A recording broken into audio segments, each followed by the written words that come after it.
आज इस महत्वपूर्ण क्षणों में मैं आपके सामने उस दुर्लभ, गोपनीय और महत्वपूर्ण दुर्लभोपनिषद के श्लोकों की चर्चा करना चाहूंगा, जो समस्त उपनिषदों में अद्वितीय और श्रेष्ठ है। ऋषियों ने इस बात को स्वीकार किया है कि जहां दुर्लभोपनिषद की चर्चा होती है वहीं पवित्रता का वातावरण बन जाता है। जहां दुर्लभोपनिषद के श्लोक का उच्चारण होता है वहीं जीवन में प्रसन्नता और आनंद, आह्लाद और खुशी छलकने लग जाती है। और जहां दुर्लभोपनिषद के पदों को, श्लोकों को गेय अवस्था में कोई गाता है, सुनता है, श्रवण करता है, मनन करता है, चिंतन करता है, वह स्वतः साधक बन जाता है, स्वतः सिद्ध बन जाता है। समस्त सिद्धियां स्वतः उसके सामने उपस्थित हो जाती हैं। उसको साधना करने की विशेष आवश्यकता नहीं होती। इसलिए नहीं आवश्यकता होती कि ये श्लोक अपने आप में दिव्य और चैतन्य है। इन श्लोकों की रचना ही इस प्रकार से हुई है कि सुनने वाले के हृदय पर, प्राणों पर, देह पर, चैतन्यता पर प्रहार करती हैं, प्रभाव डालती हैं और उसके सारे शरीर को साधनामय बना देती हैं। इसीलिए शास्त्रकारों ने कहा है कि वास्तव में वे अत्यंत सौभाग्यशाली व्यक्ति होते हैं जिनके घर में दुर्लभोपनिषद होता है। वास्तव में उनके पुण्य उदय होते हैं जब वे दुर्लभोपनिषद की चर्चा करते हैं। वास्तव में उनके पूर्वजों का पुण्य उसके जीवन में अवतरित होता है जब दुर्लभोपनिषद के श्लोकों को बोलता है, उच्चारण करता है। और वास्तव में ही जब उसका सौभाग्य प्रारंभ होता है, जब उसका शुभ फल प्रारंभ होता है, जब उसका अच्छा समय शुरू होता है, तब उसके जीवन में, उसके घर में दुर्लभोपनिषद के श्लोक उच्चरित होते हैं और वह सुनता है। दुर्लभोपनिषद के प्रारंभ में ऋषि ने आप्तवाक्य में स्पष्ट किया है कि साधना और सिद्धियां तो स्वतः प्राप्त हो जाती हैं। उन साधनाओं को, उन सिद्धियों को करने के लिए कोई विशेष प्रयत्न करने की आवश्यकता नहीं है। यदि उसने दुर्लभोपनिषद को सुना हो, पढ़ा हो, उच्चरित किया हो और नित्य श्रवण किया हो, और जो 108 दिन तक नित्य दुर्लभोपनिषद की चर्चा करता है या सुनता है, उसको प्रत्येक प्रकार की सिद्धि अपने आप में सिद्ध हो जाती है। वह चाहे महाकाली हो, या वह चाहे महाकाली हो, महालक्ष्मी हो, भैरव हो, यक्ष हो, गंधर्व हो, किन्नर हो, देवता है, और किसी प्रकार की साधना या सिद्धि हो। वास्तव में यह एक अद्वितीय और दुर्लभ उपनिषद है जिसको मैं आपके सामने स्पष्ट कर रहा हूं। इसके कुछ महत्वपूर्ण श्लोकों को आपके सामने रख रहा हूं और यह आप लोगों का सौभाग्य है कि आपके घर में दुर्लभोपनिषद है। मगर दुर्लभोपनिषद के प्रारंभ में कहा गया है कि गुरु मुख से उच्चरित दुर्लभोपनिषद ही घर में गेय हो, क्योंकि सीधा संबंध जब गुरु ने बोला और आपके घर में उच्चरित हुआ, इसका तात्पर्य यह हुआ कि गुरु स्वयं आपके घर में अवतरित हुए, आपके घर में आए, बैठे। आपने उनकी वाणी से दुर्लभोपनिषद के श्लोकों को सुना। यह जीवन का सौभाग्य कहा जाता है, यह जीवन की श्रेष्ठता कही जाती है। और मेरे जीवन का अनुभव यह रहा है कि दुर्लभोपनिषद सुनने से और सुनने मात्र से ही आधी से ज्यादा सिद्धि तो स्वतः प्राप्त हो जाती है। इसलिए प्रत्येक व्रत, उपवास, पूजन, अर्चन, चिंतन, चाहे किसी प्रकार की साधना या आरती हो, उससे पहले दुर्लभोपनिषद को अवश्य सुनना चाहिए, अवश्य उच्चरित करना चाहिए, घर में अवश्य बजाना चाहिए और घर के वातावरण को पवित्र और दिव्य बनाना चाहिए। क्योंकि दुर्लभोपनिषद की चर्चा होने से या इसकी आवाज उच्चरित होने से समस्त देवता स्वतः घर में आते ही हैं। समस्त ऋषि उसके घर में पदार्पण करते हैं, उन ऋषियों का आशीर्वाद मिलता है, उन देवताओं का आशीर्वाद प्राप्त होता है, क्योंकि जहां दुर्लभोपनिषद है वहां समस्त देवताएं हैं, वहां समस्त सिद्धियां हैं, वहां समस्त पूर्णताएं हैं, वहां समस्त श्रेष्ठताएं हैं। इसलिए यह उपनिषद अपने आप में गोपनीय रहा, इसलिए यह उपनिषद अपने आप में कम लोगों को ज्ञात हो सका। वशिष्ठ ने स्वयं कहा कि दुर्लभोपनिषद जैसी ग्रंथ और श्लोक तो अपने आप में दूसरे बन ही नहीं सकते।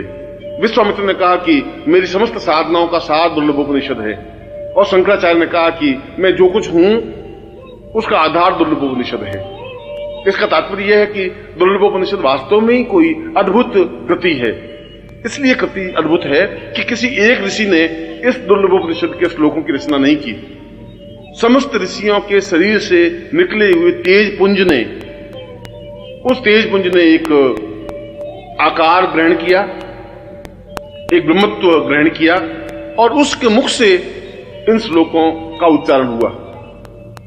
जिस प्रकार से समस्त देवताओं के शरीर से जो तेज पुंज निकला वो भगवती जगदम्बा बनी, ठीक उसी प्रकार से समस्त ऋषियों, योगियों, महर्षियों और गुरुओं के शरीर से जो तेज पुंज प्रकट हुआ, उस तेज पुंज के माध्यम से इस ब्रह्मत्व की देह से यह दुर्लभोपनिषद अवतरित हुआ, उच्चरित हुआ।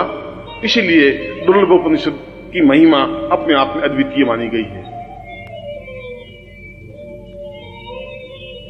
दुर्लभोपनिषद अपने आप में गुरु चिंतन है, गुरु मनन है, और जहां हम गुरु शब्द का उच्चारण करते हैं वहां समस्त तीर्थों का उच्चारण करते हैं। जहां गुरु शब्द हमारे ओठों से निकलते हैं वहां समस्त देवताओं का उच्चारण होता है।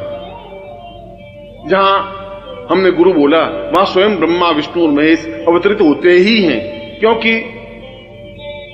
गुरु शब्द अपने आप में इतना नगण्य, ओछा और तुच्छ शब्द नहीं है। यदि हम इसकी गरिमा समझें, यदि इसकी महत्ता समझें, यदि इसके मूल्य का आंक सकें, तो अपने आप में यह शब्द दिव्य और पवित्र और उच्च कोटि का है। और इसीलिए इस श्लोक में, इन श्लोकों में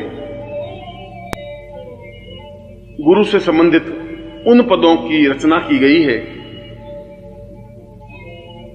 जो पद, जो श्लोक अपने आप में अद्वितीय हैं।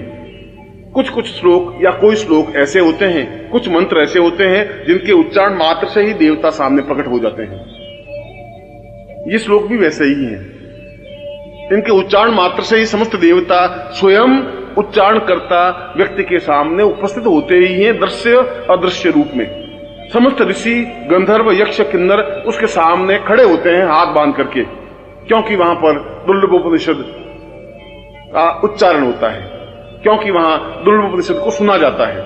और जहां दुर्लभोपनिषद को सुना जाता है या उच्चारण होता है, उसके घर के समान तो देवता का स्वर्ग भी नहीं बन सकता। इंद्र की पुरी भी अपने आप में नगण्य और तुच्छ मानी जाती है, क्योंकि वहां पर गुरु चर्चा होती है, गुरु का चिंतन होता है, गुरु के हृदय का आगार होता है, गुरु के हृदय से भावभूमियां स्पष्ट होती हैं, और हम उन तत्वों को, उन रचनाओं को स्पष्ट करते हैं जिनके माध्यम से हम गुरु पद विन्यास को समझ सकें, गुरु के चिंतन को समझ सकें। और उससे भी बड़ी बात यह है कि समस्त देवताओं और समस्त ऋषियों, समस्त देवर्षियों और समस्त महर्षियों के शरीर के तपोपुंज का समग्र स्वरूप है।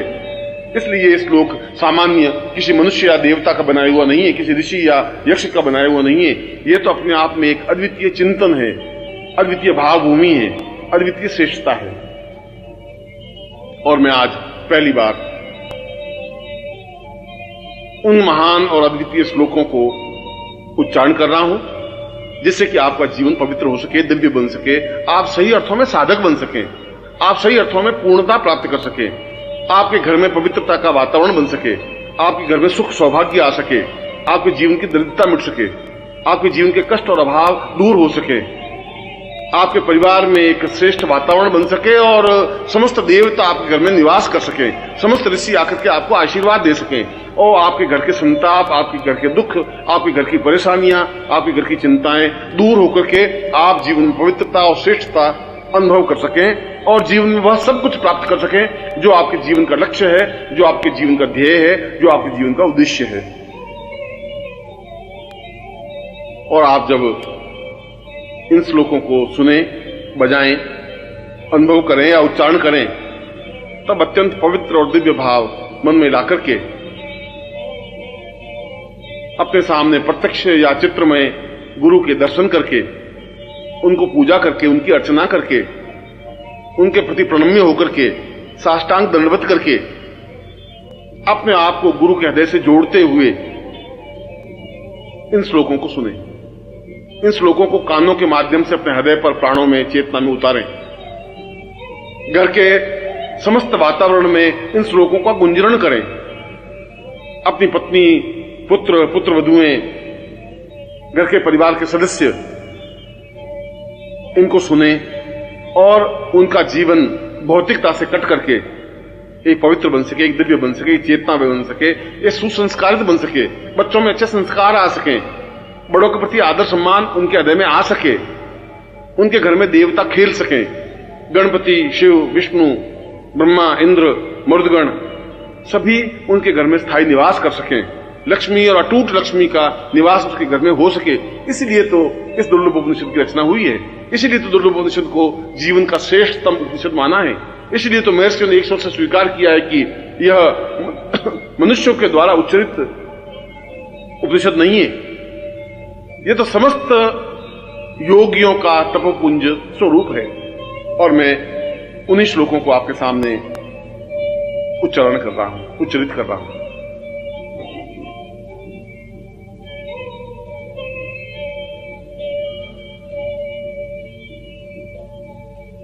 गुरुर्वै सदां पूर्वमदैव तुल्यम्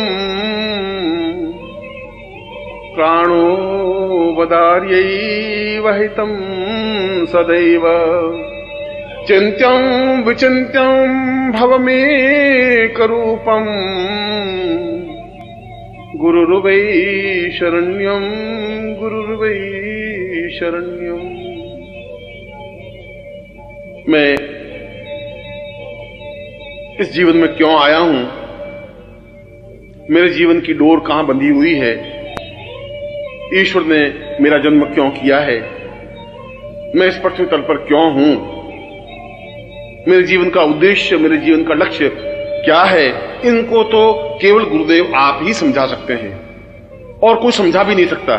और सभी तो जीवन के बंधन केवल स्वार्थमय बंधन हैं जिनसे मैं जकड़ा हुआ हूं। उन पासों से, उन रस्सियों से, उन रज्जुओं से मैं बंधा हुआ छटपटा रहा हूं, वेदनाग्रस्त हो रहा हूं, अपने आप में दुखी और संतप्त हो रहा हूं, प्रत्येक पल अपने आप में व्यथित होता हुआ निरंतर मृत्यु की ओर अग्रसर हो रहा हूं।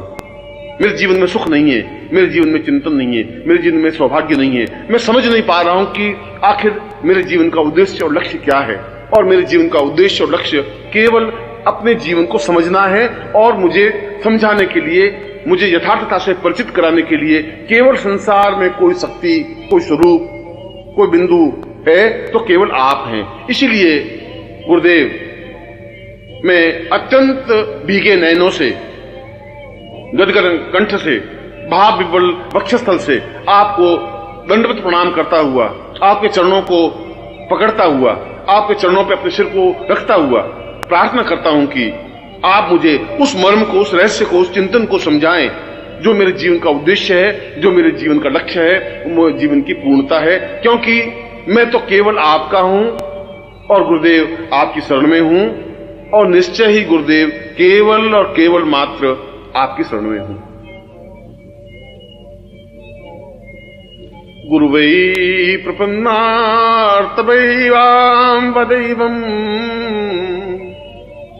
अत्योद्भतां वै प्रहितं सदैव देवोत्तमेव भवतं सहि चिन्त्य रूपम्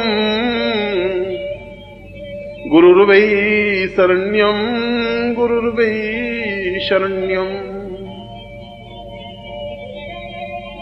लोग कह रहे हैं कि मैं देवताओं की आराधना करूं। कौन से देवता की आराधना करूं? हजारों लाखों देवता हैं। मैं किन किन के सामने गिड़गिड़ाऊं, किन के सामने अपनी चौखट पर अपने सिर को फोड़ूं, कहां कहां जाकर के मैं अपनी याचना करूं, मैं दरिद्र भिखारी होकर के किन किन देवताओं के पास भीख मांगता फिरूं, और वे मुझे दे भी क्या सकेंगे? उन देवताओं के पास है भी क्या देने के लिए? वे तो स्वयं आपके सामने हाथ बांधे हुए खड़े हैं। और जो आपके सामने हाथ बांधे हुए खड़े हैं, ये देवता भी आपसे बहुत कुछ प्राप्त करने की आकांक्षा रखते हैं। तो फिर मैं उन भिखारियों के पास क्या जाऊं? फिर तो मैं आपके पास सीधा आना चाहता हूं, फिर मैं आपके चरणों में बैठना चाहता हूं, फिर मैं आपके सामने उन स्थितियों को प्राप्त करना चाहता हूं जो आपसे प्राप्त हो सकता है। यदि आप देवताओं को देने में समर्थ हैं तो निश्चय फिर आप हमें भी देने में समर्थ हैं, मुझे भी देने में समर्थ हैं, क्योंकि मैं देवताओं से परिचित नहीं हूं, न देवता मुझसे परिचित हैं। मैंने देवताओं को देखा नहीं है।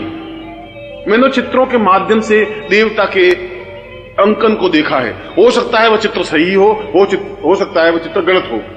कोई जरूर नहीं है कि जैसा चित्र में मैंने देवता को देखा है, ब्रह्मा को देखा है, विष्णु को देखा है, रुद्र को देखा है, ठीक उसी रूप में वह देवता हो, मैं नहीं समझ सकता। यह तो चित्रकार की एक भावना है जो अपने उसने कागज पर उतारी है, जो कपड़े पर उतारी है। उस चित्रकार ने उस देवता को देखा नहीं, केवल कल्पना के माध्यम से उनके स्वरूप बिंब को उस कपड़े पर, कागज पर उतारा है। इसलिए कागज पर, कपड़े पर जो देवता का चित्र है, जो मूर्ति है, जो चित्र है, वह सब में अपने आप में अधूरा है, क्योंकि मैं देवताओं से परिचित नहीं हूं। परंतु गुरुदेव, मैं आपसे परिचित हूं।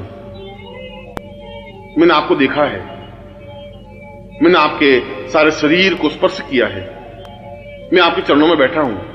आपकी आंख, आपकी नाक, कान, हाथ, पांव, वक्षस्थल, सिर और गर्भोन्नत भाल, इन सबको मैंने अपनी आंखों के माध्यम से अपने हृदय में उतारा है। इसलिए मैं आपसे अत्यधिक परिचित हूं। आपसे परिचित हूं और आप तो दानी हैं, आप तो श्रेष्ठ हैं, अद्वितीय हैं, ज्ञानी हैं, चेतना पुंज हैं। आप तो बहुत कुछ देने में समर्थ हैं। समस्त ब्रह्मांड को जो देने में समर्थ है, वह मेरे अकंचन व्यक्ति को देने के लिए तो उनके लिए कुछ भी असंभव है ही नहीं। अत्यंत सरल और सामान्य सी बात है। इसलिए मैं तो आप में ही समस्त देवताओं को देख रहा हूं। मैं तो देख रहा हूं कि ब्रह्मा, विष्णु, रुद्र समस्त आपके शरीर में समाहित हैं। जहां जहां भी, जिस रोम में भी मेरी दृष्टि पड़ती है, वहां एक नवीन देवता के दर्शन मुझे होते हैं। और ये सारे देवताओं का आगार समूह को जब मैं साक्षात अपने सामने देखता हूं तो मैं भाव विवल हो जाता हूं, गदगद हो जाता हूं। अपने आप में मैं रह नहीं पाता हूं। इसीलिए आप मुझे देवताओं की आराधना करने के लिए मत कहिए। मैं देवताओं की आराधना चाहता भी नहीं हूं। मेरे सामने तो प्रत्यक्ष देवता है, सशरीर देवता है, चैतन्य पुंज देवता है। फिर इस जीवित जागृत देवता को छोड़ करके उन पाषाण मूर्तियों को, चित्रों को पूजने से क्या होगा? मैं तो गुरुदेव केवल मात्र आपकी शरण में हूं और एकमात्र आपकी ही शरण में हूं।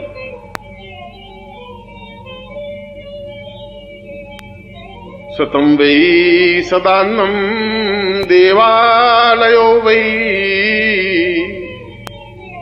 प्रातोर्भवे वै सहितं नदीर्वै पूर्तं परां पूर्णमदैव रूपं गुरुर्वै शरण्यं गुरुर्वै शरण्यम। और मैं काशी और कांची, हरिद्वार और मथुरा तीर्थ स्थलों पर जाकर के भी क्या कर लूंगा? उस गंगा में बार बार डुबकी लगाने से भी क्या हो जाएगा?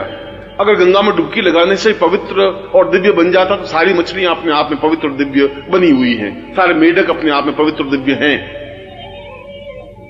यदि काशी में रहने से ही जीवन की पूर्णता प्राप्त हो जाती है तो वहां श्वान और खर, कुत्ते और गधे बहुत घूमते हैं, वे सभी अपने आप में पवित्र और दिव्य आत्मा बन जाते हैं। वहां जाने से कुछ नहीं हो सकता, वहां कुछ संभव है ही नहीं। उन देवालयों में तो एक पत्थर की मूर्तियां हैं जो बोल नहीं पाती, जो मेरी बात सुन भी नहीं पाती।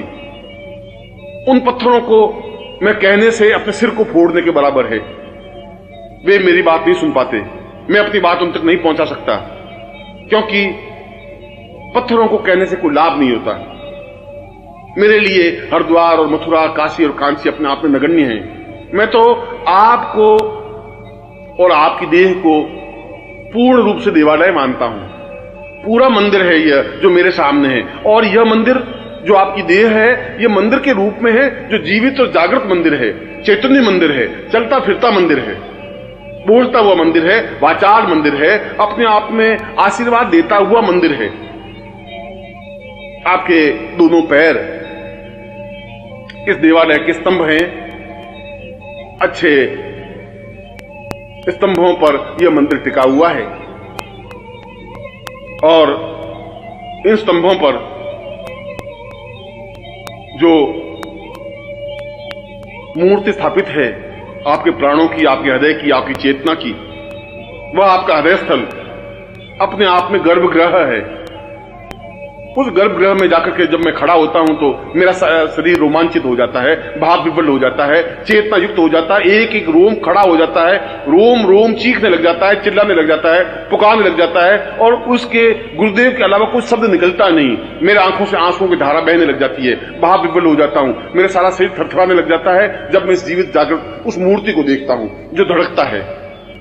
और इस गर्भगृह में जो मूर्ति है, जो हृदय है, जो प्राण है, जो आपका ये शरीर है, वो अपने आप में इतना स्पंदनशील है, अपने आप में आह्लादकारक है, उसको देखते ही मेरे सारे शरीर में स्फूर्ण हो जाता है, सारे शरीर में चेतना आ जाती है, सारे शरीर में ओजस्विता आ जाती है। ऐसा लगता है कि मेरा सारा शरीर अपने आप में प्रसन्नता के आवेग में उछलने लग गया है। और इस गर्भगृह के ऊपर जहां मूल मूर्ति स्थापित है, जहां आपका हृदय है, इसके ऊपर आपके शिर के रूप में शिखर है, जो मंदिरों के ऊपर शिखर होता है। उस शिखर को देख करके ही ऊंचाई का भाव होता है, हिमालय का भाव होता है। आपका गर्भोन्नत सिर, आपका दर्पयुक्त सिर, आपका दीदीप्यमान सिर, लाट, भाल, आंखें, नेत्र, आपका मुंह, आपकी जिह्वा, आपका सारा शरीर और आपका चेहरा अपने आप में उस मंदिर के उस शिखर की तरह है, जिनको देखने से अपने आप में पवित्रता का अवगाहन होता है। ऐसा लगता है उसको देखने से कि जैसे हजार हजार तीर्थों में मैंने स्नान कर लिया हो। ऐसा लगता है कि जैसे मैंने सब 7 समुद्रों में स्नान कर लिया हो, अवगाहन कर लिया हो। ऐसा लगता है कि स्वयं गंगा आकर के मुझे स्नान करा के चली गई है। और जहां पर आपके नेत्रों की कृपा वृष्टि होती है, जहां नेत्रों से निकल करके जो आनंद की वर्षा होती है, वह तो वही समझ सकता है जो आपके पास में खड़ा होकर के उस कृपा दृष्टि से भीगा है, उस कृपा के आनंद से भीगा है, आपके नेत्रों से निकलते हुए आनंद में वर्षा की है। उसके समान तो धन्य कुछ हो ही नहीं सकता, उसके समान तो कोई व्यक्ति हो ही नहीं सकता। बहुत अपने आप में एक अद्वितीय चिंतन है, अद्वितीय धारणा है। मैं इस जीवित जागृत मस्तिष्क युक्त, शिखर युक्त, इस गर्भगृह युक्त, इस स्तंभ युक्त, इस चलते फिरते इस मंदिर को छोड़ करके और किस मंदिर में जाऊं? विश्वनाथ का मंदिर और मथुरा का मंदिर, कृष्ण और राम का मंदिर और अन्य मंदिर मेरे लिए क्या उपयोगी है, कैसे उपयोगी है? उन मंदिरों से मुझे क्या मिलने वाला है? यदि मैं इस मंदिर को नहीं समझ सका, यदि मैं इस मंदिर की पूजा नहीं कर सका, यदि इस मंदिर को स्वच्छ और पवित्र और दिव्य नहीं रख सका, इस मंदिर में सेवा शुश्रूषा नहीं कर सका, तो फिर मेरा सब कुछ जानना व्यर्थ है। क्योंकि इस मंदिर में समस्त देवता निवास करते हैं। इस मंदिर को देखने के लिए तो देवता तरसते हैं, इस मंदिर को स्पर्श करने के लिए देवता अपने आप को न्योछावर करने के लिए तत्पर हैं। गुरुदेव, आप मुझे किसी नदी और किसी तीर्थ और किसी मानसरोवर, किसी गंगा और किसी हरिद्वार और किसी समुद्र के पास जाने की आज्ञा मत दीजिए। मुझे उसमें कोई मोह नहीं है। वे तो व्यर्थ पानी के बहाव हैं, वे तो मछलियों के एक सागर हैं, वे तो खारा समुद्र है, वह तो केवल एक झील है, निर्जीव, जो बोल नहीं सकती। मुझे ऐसे कोई तीर्थों में जाने से न प्रयोजन है, न आवश्यकता है, क्योंकि जहां समस्त तीर्थों का स्नान मैं केवल आपके नेत्रों से निकलती हुई कृपा से कर सकता हूं, तो इससे बड़ा सौभाग्यशाली तो कुछ हो ही नहीं सकता। वास्तव में मैं सौभाग्यशाली हूं। वास्तव में मैंने जीवन के पुण्य किए होंगे कि मैं आपके सामने खड़ा हूं। वास्तव में मेरे पुण्यों का उदय हुआ होगा कि आप सजीव रूप में मेरे सामने हैं और मैं इस पीढ़ी में, इस युग में आपके सामने उपस्थित हूं। वास्तव में आपके नेत्रों की वर्षा से मैं आप्लावित हूं। वास्तव में आपके नेत्रों से जो आनंद की वर्षा होती है उससे भीगा हुआ अपने आप में अत्यंत मस्ती के साथ नाच रहा हूं, अपने आप में छलछला रहा हूं, अपने आप में कूद रहा हूं, उछल रहा हूं, आनंद से भर उठा हूं, क्योंकि गुरुदेव मैं केवल आपकी शरण में हूं। क्योंकि गुरुदेव केवल और केवल मात्र में आपकी ही शरण में हूं। अदोर्यम वदेवम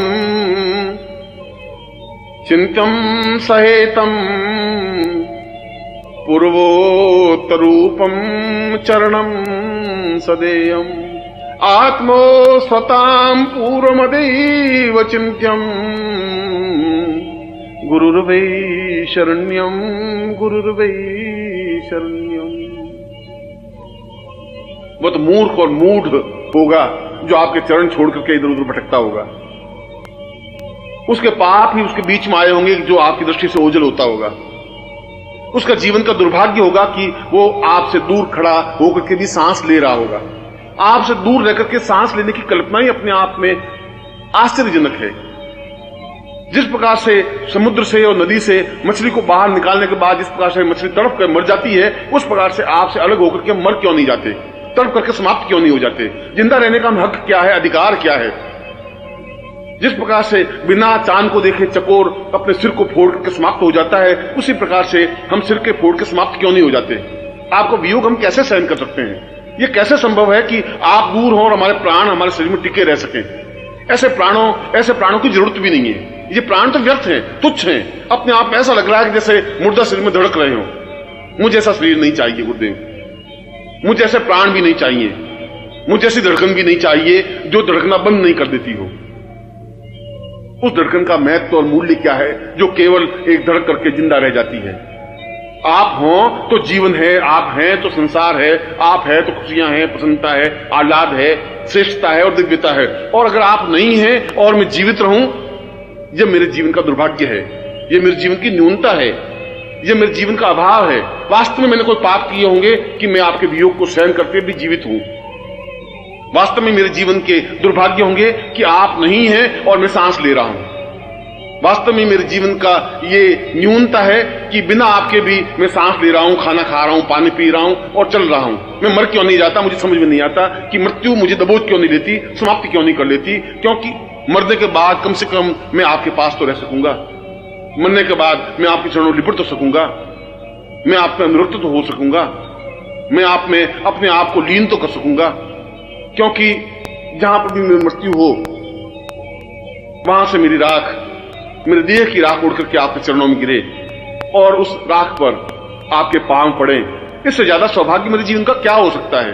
मैं ऐसी देह नहीं चाहता, मैं ऐसा हृदय भी नहीं चाहता, मैं ऐसे प्राणों को नहीं चाहता जो आपके वियोग में, जो आपके अनुपस्थिति में जीवित रह सके, जागृत रह सके, स्पंदनशील हो सके, धड़क सके। ऐसे हृदय से कोई मतलब नहीं है। मैं तो आपको देखना चाहता हूं, मैं तो आपके पास रहना चाहता हूं। मैं तो हर क्षण चकोर जिस प्रकार चांद को देखता रहता है, उसी प्रकार से मैं आपको देखना रहना चाहता हूं। मैं तो हर क्षण एक पपीहे की तरह केवल गुरु गुरु शब्द को उच्चारण करना चाहता हूं। हर क्षण आप मेरी आंखों में बसे रहें, हर क्षण मेरी आप कल्पना में बने रहें, हर क्षण मेरी हृदय की प्रत्येक धड़कन के साथ गुरु शब्द का उच्चारण हो, मेरा प्रत्येक शब्द गुरुमय हो, मेरा प्रत्येक चिंतन गुरुमय हो, मेरा रोम रोम आवाज दे सके गुरु गुरु, और इसके अलावा और किसी शब्द का मुझे ज्ञान नहीं हो। न मुझे गायत्री मंत्र की जरूरत है, न किसी काली मंत्र की, न लक्ष्मी मंत्र की, और किसी मंत्र की मेरी आवश्यकता है ही नहीं। क्योंकि जो मंत्रों में सर्वश्रेष्ठ और अद्वितीय मंत्र यदि गुरु मंत्र मेरे पास हैं, तो उससे श्रेष्ठ मंत्र और क्या हो सकता है? जहां परम तत्वाय नारायणाय गुरुभ्यो नमः है, वहां सब कुछ जीवन का श्रेष्ठता है, अद्वितीयता है, श्रेष्ठता है। और इसीलिए मैं चाहता हूं कि वे सारे क्षण जो मेरी जिंदगी में प्रभु ने मुझे दिए हैं, वे क्षण आपके साथ व्यतीत हों, आपके लिए व्यतीत हों।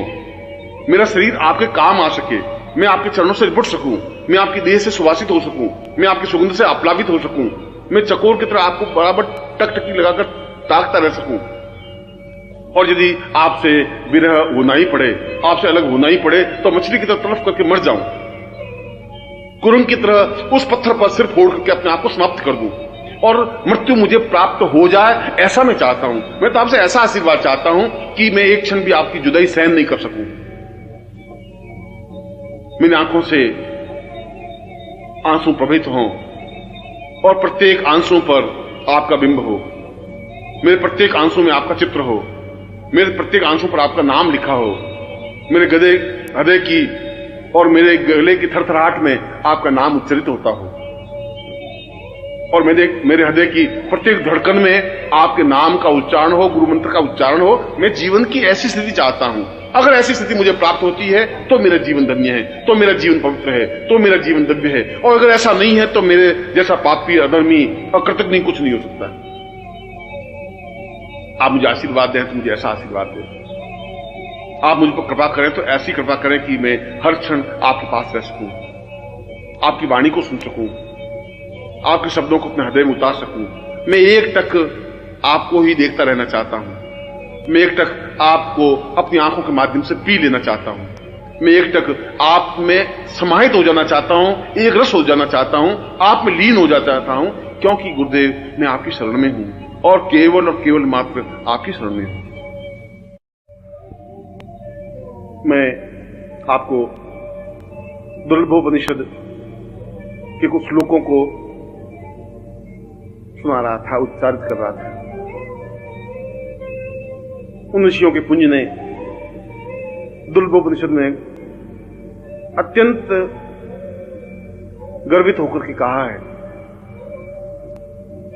चैतन्य रूपम अपरम सदैव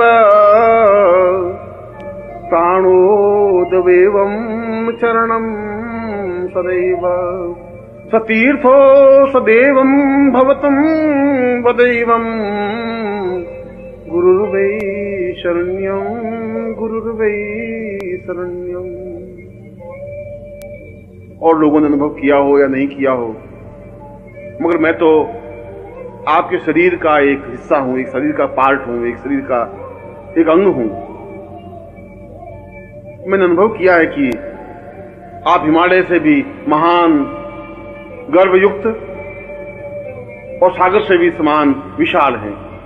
सागर आपके सामने बहुत तुच्छ है, नगण्य है। हिमालय बहुत बौना है। आपका गर्भोन्नत भाल हिमालय से भी बहुत ऊंचाई की ओर उठा हुआ है। और जब मैं अपना सिर उठा करके ऊंचाई की ओर देखता हूं तो मेरी आंखें चौंधिया जाती हैं। मैं समझ नहीं पाता हूं कि इतना अद्वितीय श्रेष्ठतम इस गर्भोन्नत भाल को मैं अपनी आंखों के माध्यम से कैसे समाहित कर सकूंगा।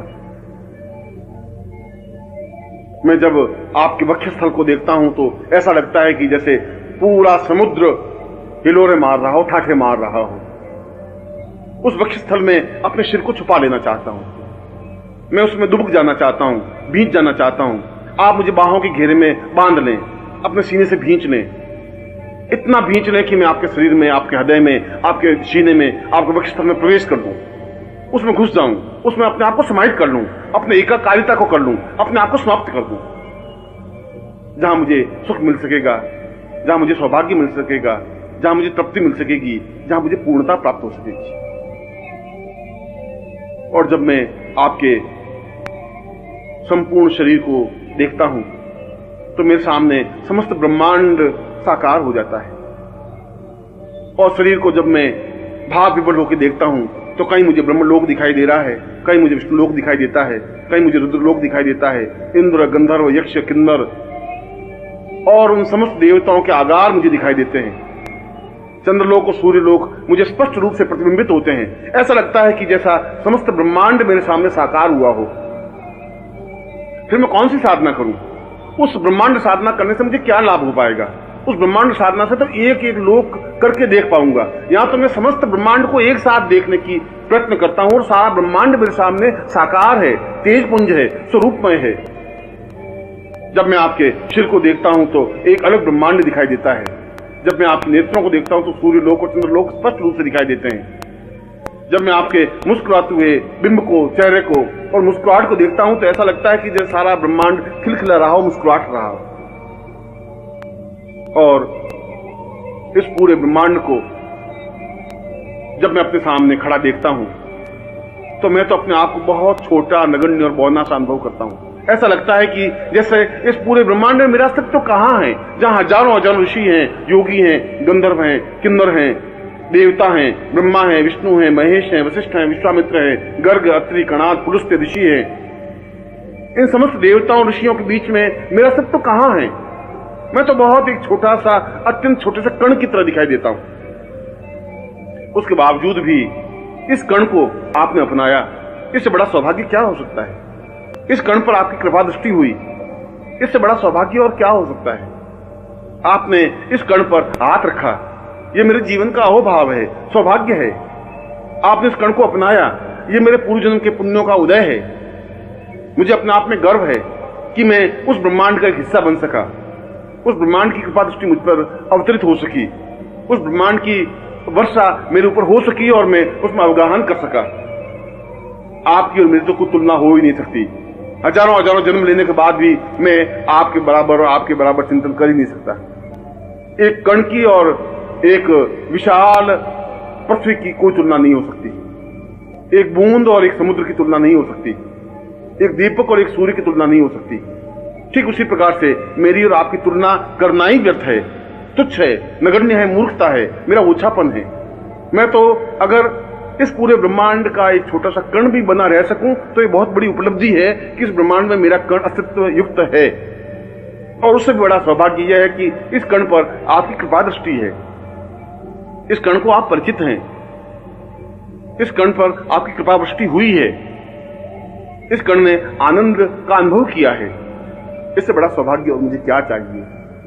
और जब मैं पूर्ण भावनाओं के साथ आपके चरणों पर झुकता हूं तो मुझे वे चरण दिखाई नहीं देते, मुझे तो वहां विश्वनाथ की नगरी दिखाई देती है, मुझे तो वहां सोमनाथ मंदिर दिखाई देता है, मुझे तो वहां काशी और कांची, हरिद्वार और मथुरा दिखाई देती है। समस्त तीर्थ मुझे अपने आप दिखाई देते हैं। मुझे तो इन चरणों को अगर मैं आंसुओं से जब भिगोता हूं तो मुझे सामने ब्रह्मा, विष्णु और महेश दिखाई देते हैं, रुद्र दिखाई देते हैं, इंद्र दिखाई देते हैं। वह केवल चरण ही नहीं है, वे तो अपने आप में संपूर्ण देवलोक हैं। और जब मैं नेत्रों के माध्यम से, आंसुओं के माध्यम से उन चरणों को प्रक्षालित करता हूं तो ऐसा लगता है कि जैसे समस्त देवताओं की पूजा अर्चना एक साथ कर ली हो, समस्त सिद्धियों की पूजा एक साथ कर ली हो। वास्तव में ही आपका यह अद्वितीय शरीर, गर्भोन्नत भाल, तीक्ष्ण और सुंदर आंखें, नुकीली नाक और अद्वितीय मुस्कुराहट मुझे पागल कर देती है। मैं खो जाता हूं उस मुस्कुराहट में, मैं भूल नहीं पाता इस मुस्कुराहट के एक कण को भी। मैं कहीं भी होता हूं तो मुस्कुराहट मेरा पीछा करती है। हर क्षण इस मुस्कुराहट में अपने आप को निमग्न करता रहता हूं। हर क्षण इच्छा होती है कि मैं दौड़ूं और आपके पास आऊं और आपको देखूं, इस मुस्कुराहट में अपने आप को निमग्न कर दूं। और जब मैं आपके वक्षस्थल को देखता हूं तो ऐसा लगता है कि जैसे संपूर्ण हिमालय अवतरित होकर के सामने खड़ा हो गया हो। और इस वक्षस्थल में इतनी ताकत, इतनी क्षमता और इतना उठा हुआ भाव है कि यदि यह एक बार हिमालय से टकरा जाए तो हिमालय को कई कदम पीछे हटना पड़े। ऐसा अद्वितीय वक्षस्थल तो जीवन में हो ही नहीं सकता, न आर्यों का रहा न देवताओं का रहा। यह तो मैंने देखा है, इस वक्षस्थल को मैंने अनुभव किया है, इस वक्षस्थल से मैं चिपका हूं, इस वक्षस्थल का मैंने स्पर्श किया है, इस वक्षस्थल में मैं दुबका हूं, इस वक्षस्थल की गर्मी को मैंने एहसास की है, इस उष्णता को मैंने अपने हृदय में, अपने प्राणों में उतारा है, इस धड़कन को अपनी कानों से सुना है।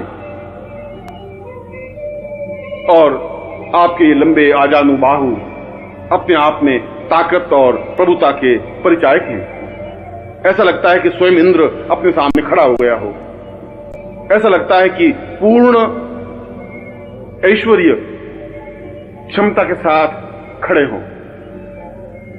और आपके चरण तो समस्त तीर्थों का आगार है, समस्त देवालयों का आधार है, समस्त ब्रह्मांड के ऋषि और मुनियों का एक आधारभूत पूंजी स्वरूप है। वास्तव में ही आपका वरदहस्त, आपकी कृपा, आपकी श्रेष्ठता और आपकी अद्वितीयता को वर्णन नहीं किया जा सकता। मैं एक मुंह से नहीं, अगर सहस्त्रनाग हजार हजार मुंह से भी आपके गुणों को स्पष्ट करें तो वह भी अपने हजार मुंह से आपको नहीं कह सकते। अगर पूरी पृथ्वी को कागज बना दिया जाए और उस पर आपके गुणों को लिखा जाए तो वह धरती बहुत छोटी बनकर रह जाएगी, फिर भी आपके गुण पूर्ण नहीं हो सकते। मैं तो एक अकिंचन हूं, एक दरिद्री हूं, शब्दों का भिखारी हूं।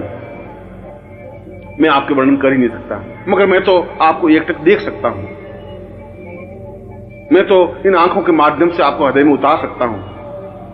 मैं अपनी धड़कन में आपके धड़कन को मिला देना चाहता हूं, एकाकार हो जाना चाहता हूं, अपने शरीर को आपके चरणों में निमग्न कर देना चाहता हूं, अपने आप को पूर्णता के साथ समावेश कर देना चाहता हूं, अपने अस्तित्व को मिटा देना चाहता हूं, अपने अस्तित्व को समाप्त कर देना चाहता हूं और आपके चरणों पर अपना सिर रख करके अपने नेत्रों के माध्यम से, अपने आंसुओं के माध्यम से प्रक्षालित करते हुए संपूर्ण देवताओं के दर्शन कर लेना चाहता हूं। क्योंकि गुरुदेव, मैं आपका हूं, केवल मात्र आपका हूं और आपकी शरण में हूं।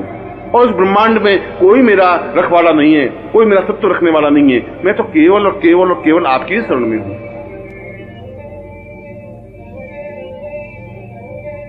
चैतन्य रूपम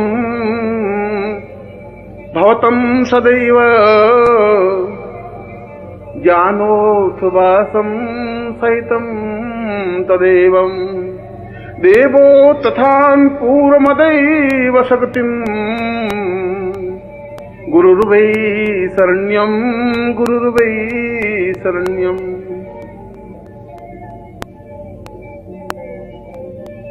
इस विश्व में, ब्रह्मांड में जितनी भी शक्तियां हैं, वह चाहे महाकाली हो, वह चाहे महासरस्वती हो, वह चाहे महालक्ष्मी हो, वह चाहे बगलामुखी हो, वह चाहे धूमावती हो, वह चाहे छिन्नमस्ता हो, चाहे जगदम्बा हो, किसी भी प्रकार की कोई शक्ति हो, मैं तो आपके सामने उनको अठखेलिया करते हुए देखता हूं। मैं देखता हूं कि वे आपके सामने नृत्य कर रही हैं। मैं देखता हूं कि वे आपकी कृपा कटाक्ष पाने के लिए प्रयत्नशील हैं। वे स्वयं टुकुर टुकुर आपकी ओर निहारती रहती हैं कि कब आपकी नजर उठे, कब आपकी दृष्टि उठे, कब आप उन पर कृपावृष्टि करें और कब वे धन्य हों। और जब मैं ये सब कुछ देखता हूं तो मैं ये समझता हूं कि आपको छोड़कर के और कौन सी साधना मेरे लिए उपयुक्त है, कौन सी शक्ति चाहिए, कौन सी साधना चाहिए। तारा मंत्र से क्या हो जाएगा, काली मंत्र का उच्चारण करने से क्या होगा, एंग रिंग क्लिंग चामुंडा विच्चे जगदम्बा का मंत्र उच्चारण करने से, नवाण मंत्र जपने से क्या हो जाएगा। ये सब तो मैं आपके सामने नृत्य करते हुए देख रहा हूं। ये सारे गंधर्व, ये सारे यक्ष, ये सारे किन्नर, ये सारे देवता जब नृत्य करते हुए आपके सामने मैं अनुभव करता हूं तो समझता हूं कि आपसे बड़ा और देवत्व क्या हो सकता है, आपके बड़ा और पुरुषत्व क्या हो सकता है। आप तो जीवन का एक पुंजीभूत स्वरूप हैं, ब्रह्मांड का एक पार्श्व हैं, चैतन्य स्वरूप हैं, अपने आप में समग्र हैं। और मैं जब आपको देखता हूं तो ऐसा लगता है कि जैसे समस्त ब्रह्मांड को मैं अपने आप में आत्मसात किया हुआ हूं। सारा ब्रह्मांड मेरे हृदय में अवतरित हो जाता है, मेरा हृदय अपने आप में धड़कने लग जाता है, चैतन्य हो जाता है, मेरा सारा शरीर थरथराने लग जाता है। मैं अपने आप में पूर्ण कुंडलिनी जागरण और क्रिया योग से दीक्षित हो जाता हूं। सारा शरीर अपने आप में ऊंचा उठ जाता है, अपने आप में तपस्वी बन जाता हूं, पूर्णता युक्त बन जाता हूं। और सही अर्थों में देखा जाए तो मैं वशिष्ठ, विश्वामित्र, अत्रि, कणाद बन जाता हूं। मैं इंद्र और मरुदगण बन जाता हूं, मैं विष्णु और रुद्र बन जाता हूं, क्योंकि वे सब तो एक नगण्य आपके सामने खड़े हैं। जिस प्रकार से मैं खड़ा हूं उसी प्रकार से ये सारी शक्तियां, ये सारे देवता, ये सारे यक्ष, ये सारे गंधर्व, ये सारे किन्नर मैं अपनी आंखों से खड़े खड़े देख रहा हूं। इसलिए गुरुदेव, उनके समान तो मैं भी बन गया हूं। ये हो सकता है कि वे आगे हों, मैं थोड़ा पीछे रुका हुआ हूं। हो सकता है कि उनके मेरे बीच में फासला हो, मगर उनकी कृपा दृष्टि, यदि आपकी कृपा दृष्टि उन पर है तो आपकी कृपा दृष्टि उनसे भी पहले मेरे ऊपर है। और ये मेरे लिए सौभाग्य की बात है, ये मेरे लिए प्रसन्नता की बात है, ये मेरे आह्लाद की बात है। और मंत्रों को और पुस्तकों में लिखे हुए मंत्रों को मैं क्या करूं, उन मंत्रों के माध्यम से क्या हो जाएगा। वे मंत्र तो एक निर्जीव शब्द हैं, उन शब्दों को ठेल करके आगे बढ़ाऊं भी तो उससे क्या लाभ हो जाएगा। मुझे मंत्र नहीं चाहिए, मुझे तंत्र नहीं चाहिए, मुझे योग दर्शन मीमांसा नहीं चाहिए। आपके मुंह से निकला हुआ प्रत्येक शब्द अपने आप में मंत्र है। आपके मुंह से निकला हुआ प्रत्येक शब्द अपने आप में मेरे लिए आज्ञा है, मेरे लिए तंत्र है। यदि मैं उन शब्दों का पालन कर लेता हूं, यदि उन शब्दों को अपने हृदय में उतार देता हूं, यदि उन शब्दों का पालन करता हुआ उनकी आज्ञा का पालन कर लेता हूं, तो अपने आप में तंत्र मेरे सामने साकार, स्पष्ट और पूर्णता के साथ स्पष्ट हो जाएगा। अपने आप में मंत्र अपने आप में पूर्ण चैतन्य युक्त बन जाएगा। यदि मैं आपके शरीर को स्पर्श कर लेता हूं तो सारे योग की भाव भूमियां अपने आप मेरे शरीर में अवतरित हो जाएंगी। जब मैं आपके शरीर को स्पर्श करता हूं तो सारे शरीर में एक विद्युत प्रवाह सा अनुभव होता है। ऐसा लगता है कि जैसे बहुत जोरों से मैं उछल गया हूं, ब्रह्मांड में एक कूदने लग गया हूं, क्योंकि उस तेजस्विता को मैं अपने हृदय में, अपने शरीर में अनुभव करने लगता हूं। इसीलिए तो मुझे न मंत्र की आवश्यकता है, न तंत्र की, न दर्शन की, न योग की, न मीमांसा की, न किसी प्रकार की साधना की, न किसी प्रकार की सिद्धियों की। मैं सिद्धियों को लेकर क्या करूंगा जब मेरे जीवन की पूर्णता, मेरे जीवन का उद्देश्य, मेरे जीवन का लक्ष्य आपके चरणों में अपने आप को मिटा देना है, अस्तित्वमय बना देना है। तब फिर उन मंत्रों और साधनाओं, काली और महालक्ष्मी और सरस्वती से क्या हो जाएगा, उस बलरामुखी और छिन्नमस्ता से क्या हो जाएगा, उस देवता और ब्रह्मा विष्णु महेश से क्या हो जाएगा। वे तो मेरे सामने अत्यंत महत्वपूर्ण नहीं रह गए हैं। जब मैंने आपको देखा है, जब मैं समुद्र को देखा है, तो फिर बूंद को देख करके क्या करूंगा। जब मैं पूरे आकाश को देखा है तो एक छोटे से तारे को टिमटिमाते हुए देख करके भी क्या कर लूंगा। जब मैं वसंत को अपने सामने अनुभव किया है तो एक छोटे सुगंध को झोंके से क्या हो जाएगा। गुरुदेव, मैं तो केवल इतना जानता हूं कि मैं आपका हूं। मैं केवल इतना ही मंत्र जानता हूं कि केवल आप और आपकी कृपा दृष्टि ही है।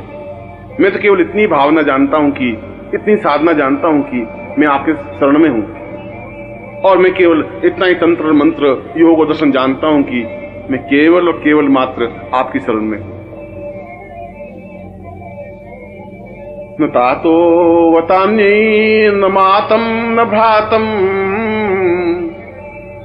न देहो वदान्यै पत्निर्वतैमम् न जानामि वित्तम न वृत्ति न रूपम गुरुर्वै शरण्यम गुरुर्वै शरण्यम।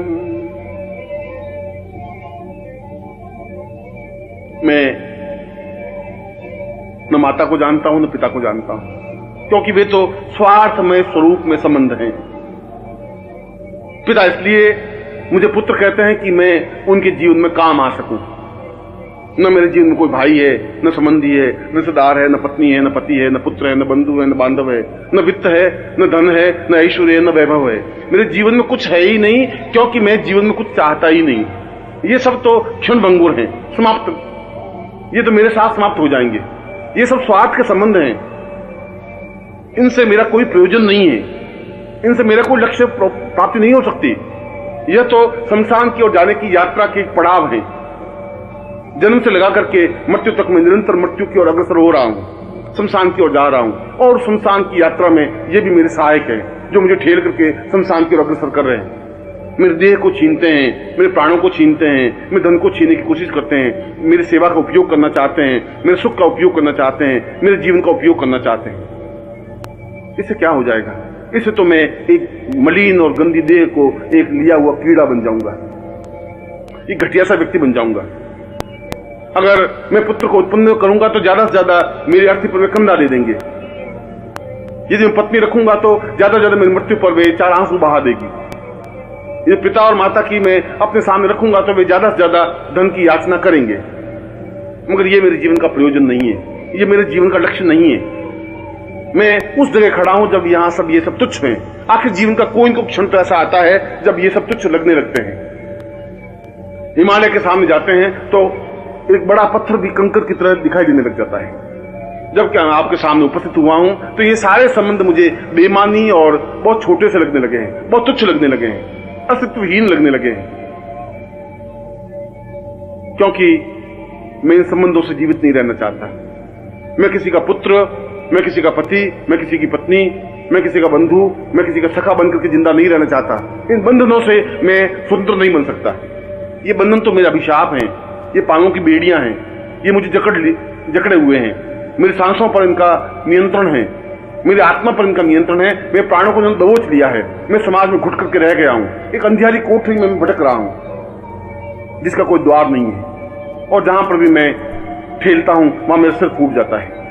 जिधर भी मैं दरवाजा ढूंढने की कोशिश करता हूं वहां मेरा सिर फूट करके रक्त निकलने लग जाता है और मैं बदहवास सा इधर से उधर, आगे से पीछे की ओर भटकता रहता हूं। चारों तरफ अंधेरा है, घनघोर अंधेरा। इस अंधेरे में, इस समाज में, इस अंधेरे के अलावा मुझे कुछ दिया ही नहीं है। भूख और प्यास और बाधाएं और परेशानियां, आलोचनाएं और गंदगी के अलावा इस समाज ने मुझे कुछ नहीं दिया। घटियापन और तुच्छता के अलावा मेरे परिवार ने मुझे कुछ नहीं दिया। ओछेपन के अलावा इस समाज ने मुझे कुछ सिखाया ही नहीं। मैं इस कीचड़ से निकलना चाहता हूं, मैं इस दलदल से निकलना चाहता हूं, मैं इस गंदगी से बाहर निकल करके पवित्र होना चाहता हूं।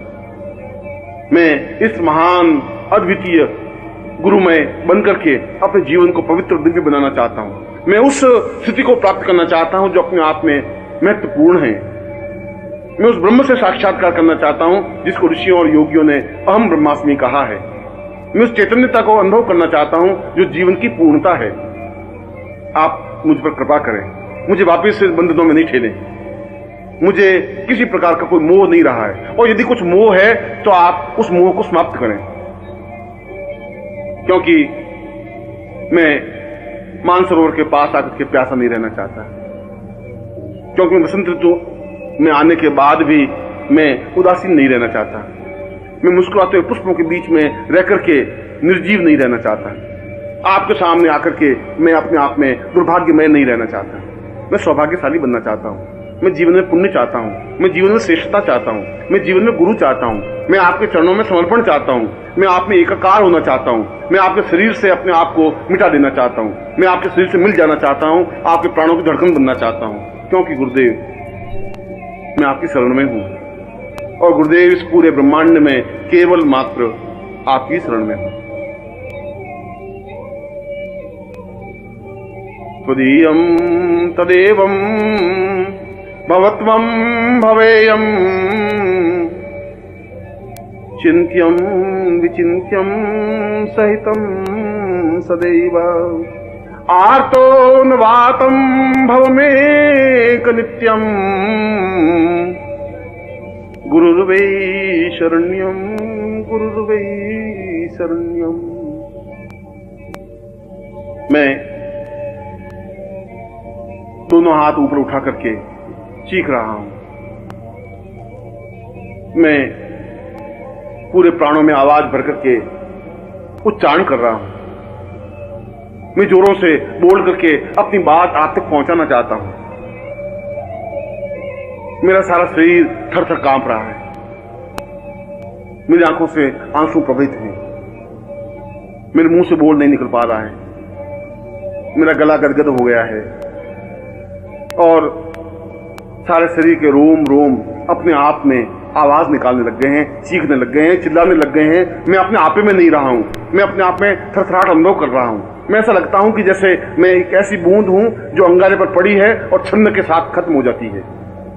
ऐसा लगता है कि जैसे मैं बादल का टुकड़ा हूं और किसी पहाड़ से टकरा करके समाप्त हो जाना चाहता हूं। मैं तो ऐसा कण बनना चाहता हूं जो आपसे टकराए और पूर्णता प्राप्त कर ले। मैं आपको पाना चाहता हूं। मैं आप में एकाकार होना चाहता हूं। मैं आप में एकाग्र होना चाहता हूं। आप में लीन होना चाहता हूं। और यदि ऐसा मेरे जीवन में नहीं हो सका तो इस जीवन को व्यर्थ है। इस जीवन का कोई अर्थ नहीं है। इस जीवन का कोई मकसद नहीं है। इस जीवन का कोई मूल्य नहीं है। यह तो अपने आप में शमशान की यात्रा का एक पड़ाव है, जिस लाश को मैं अपने कंधे पर ढोता हुआ शमशान की ओर बढ़ रहा हूं। ऐसे जीवन से क्या मूल्य हो जाएगा? क्या मेरी चीखों का, मेरी आवाजों का, मेरे शब्दों का आप पर कोई प्रभाव नहीं पड़ रहा है? क्या मैं गदगद कंठ से बोल रहा हूं, आपका हृदय नहीं पसीज रहा है? क्या मैं आर्तनाद कर रहा हूं और आपके हृदय पर कोई प्रभाव नहीं पड़ रहा है? जरूर पड़ रहा होगा। जरूर कोई दुर्भाग्य होगा कि आप मुझे आगे बढ़ के अपना नहीं रहे। जरूर मुझ में कुछ न्यूनता होगी कि आपकी कृपा दृष्टि मेरे ऊपर हो नहीं रही है। जरूर मेरे पाप मेरे सामने खड़े हो जाते होंगे जो आपके और मेरे बीच में पर्दा डाल रहे हैं। परंतु इस पर्दे को तो आप ही दूर करेंगे। मुझ में इतनी ताकत, इतनी क्षमता नहीं है कि मैं पापों को धकेल सकूं। मुझ में इतनी क्षमता नहीं है कि मैं इस पर्दे को, इस बीच के अंधकार को दूर कर सकूं। मुझे और कोई साधना, कोई सिद्धि आती भी नहीं है। मुझे और कोई मंत्र का ज्ञान ही नहीं है। मुझे तो केवल एक ही शब्द, एक ही मंत्र आता है जिसको गुरु कहा जाता है। मुझे तो केवल एक ही प्रकार का मंत्र सीखा है कि मैं गुरुदेव आपकी शरण में हूं और गुरुदेव केवल मात्र मैं आपकी शरण में। अवतम सदैवं भवतं सदैवं ज्ञानं सदैवं चिन्त्यं सदैवं पूर्णं सदैवं अवतं सदैवं गुरुर्वै शरण्यं गुरुर्वै शरण्यं। कई कई जन्मों से आपका मेरा साथ रहा है। कई कई जन्मों से आपने मुझे झकझोर करके सही रास्ते पर खड़ा किया है। कई कई जन्मों से आपने मेरे हृदय को टहोक करके आगे बढ़ने की ओर प्रेरित किया है। हर बार आपने मुझे समझाया है। हर बार आपने मुझे चेतना दी है। हर बार मेरे प्राणों को जागृत किया है। हर बार मुझे चेतना और समझ और ज्ञान और बुद्धि और विवेक दिया है। हर बार आपने मुझे यह बताया है कि जीवन की पूर्णता क्या है। और उसके बावजूद भी मैं अज्ञानी हूं, बुद्धि से ग्रस्त हूं। बुद्धि मेरे ऊपर हावी है। आप को मैं समझ नहीं पा रहा हूं। इसलिए समझ नहीं पा रहा हूं कि आप हर क्षण बदल जाते हैं। हर क्षण एक नवीन स्वरूप मेरे सामने खड़े हो जाते हैं। इतने इतने रूप आप मेरे सामने खड़े कर लेते हैं कि मैं एक स्वरूप को पकड़ता हूं तो फिर दूसरा स्वरूप सामने आता है, दूसरे स्वरूप को पकड़ता हूं, तीसरा और चौथा और पांचवा स्वरूप सामने आ जाता है। मैं नहीं समझ पा रहा कि कौन से स्वरूप को मैं समझूं। मैं अज्ञानी हूं और ज्यों ही मैं समझने की कोशिश करता हूं त्यों ही आप माया का पर्दा आपके और मेरे बीच में डाल देते हैं। आप तो बहुत और अजीब तरह का खेल खेलते रहते हैं और मैं फिर आपको सामान्य मानव समझ लेता हूं, फिर मैं आपको हार्ड मास का व्यक्ति समझ लेता हूं, फिर मैं अपने आप को समझने की कोशिश करता हूं और मैं आपको समझने की कोशिश करता हूं, फिर मैं समझता हूं कि ये तो मेरा ही जैसा मनुष्य है। फिर उस माया के आवरण में लिप्त होता हुआ मैं उसी जगह जाके खड़ा हो जाता हूं जहां से मैं चला था। प्रभु ऐसा मत करे, ये बार बार मेरी परीक्षा मत ले, बार बार माया के आवरण में मुझे मत डालिए, बार बार मुझे धक्का करके पीछे मत हटाइए, क्योंकि मुझ में किसी प्रकार का बल, ताकत, साहस, क्षमता नहीं है। मैं तो एक नगण्य हूं, तुच्छ हूं, अपने आप में मुझ में कोई ज्ञान और चेतना नहीं है। यदि आप मेरे ऊपर कृपा कर सके तो मेरी बुद्धि को समाप्त करें। यदि आपकी कृपा कटाक्ष मेरे ऊपर है तो आप मेरी भावनाओं को जागृत करें। यदि आप कुछ मुझे समझते हैं तो मुझे बुला करके अपने सीने से लगाएं, अपने वक्षस्थल से चिपकाएं। मैं आपके धड़कन को अपने जीवन में उतार सकूं, मैं अपने प्राणों को पूर्णता के साथ एकाकार कर सकूं, मैं आप में निमग्न हो सकूं, अपने आप में आप लीन कर सकूं, आपका और मेरा अस्तित्व नहीं रहे, बूंद पूरी तरह से समुद्र में विसर्जित हो जाए, वायु का झोंका पूरी तरह सुगंध में और पूरी तरह से प्रवाहित हो जाए, मेघखंड पूरी तरह से सागर में मिल जाए। मैं दूसरी प्रकार से आप में लीन हो जाना चाहता हूं, क्योंकि मेरा एकमात्र सहारा और अवलंब गुरुदेव आप हैं। मैं आपकी शरण में हूं, केवल मात्र आपकी शरण में। वस्तुतः यह दुर्लभ उपनिषद जीवन का एक सौभाग्यदायक काव्य है। मैं आपको हृदय से आशीर्वाद देता हूं कि आप अपने जीवन में गुरुमय हो सकें, गुरु में निमग्न हो सकें, अपने जीवन को विसर्जित करते हुए पूर्णत्व को प्राप्त कर सकें और जीवन में वह सब कुछ प्राप्त कर सकें जो इस दुर्लभ उपनिषद में स्पष्ट किया है। मैं आपको ऐसा ही आशीर्वाद दे रहा हूं।